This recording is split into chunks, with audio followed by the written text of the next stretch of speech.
Today, 2 weeks after challenging a guest to show him a single homeless veteran so he could help them, Bill O'Reilly, the Frank Burns of news, had a chance to meet one for himself, more than one, in fact, and in our third story in the countdown, he chose not to. More than that, just a few hours ago, just 2 blocks from here, O'Reilly turned the veterans away back out into the cold. Not only did Billo cold shoulder away the men who served their country, he broke his public pledge to make sure veterans no longer have to sleep under bridges, literally or metaphorically. He did not even have the courage to meet them face to face, to shake their hands, to hear their stories, to, heaven forbid, summon the grace to apologize. Instead, a producer asked the woman whose group provides transitional housing for 83 vets whether they had an appointment.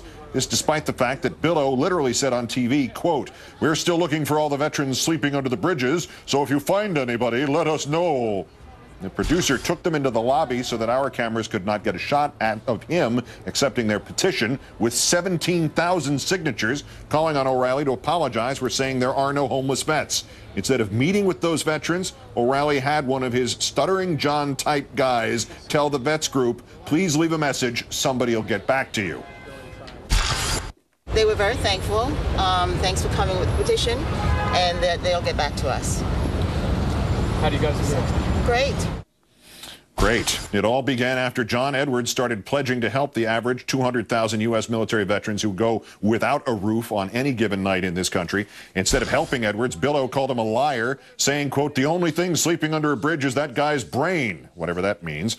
In fact, 2 minutes on the intertubes would have told Billo that the 200,000 estimate came from the Bush administration, and the number is a lot lower than the official government number of vets who are homeless at some point over the course of the year. That's closer to 330,000. Of course, when facts like that did emerge, O'Reilly changed his story. Okay, maybe there are homeless vets, but not a lot. Okay, maybe it is a lot, but they all have substance abuse problems or mental problems, and the government can't help them.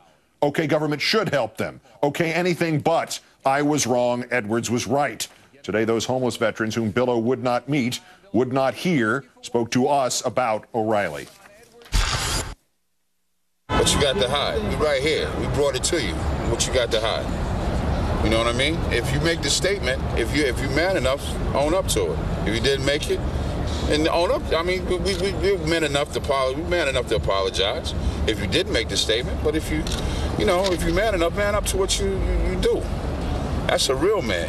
Now, Mr. Bill O'Reilly, I would like to escort you to the shelters. I would like to escort you to the VA hospitals, to the streets.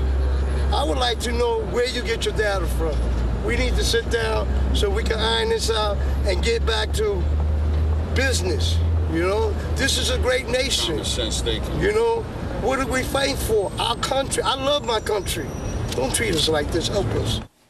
Mr. Cabrera, he gets his data from what he sits on.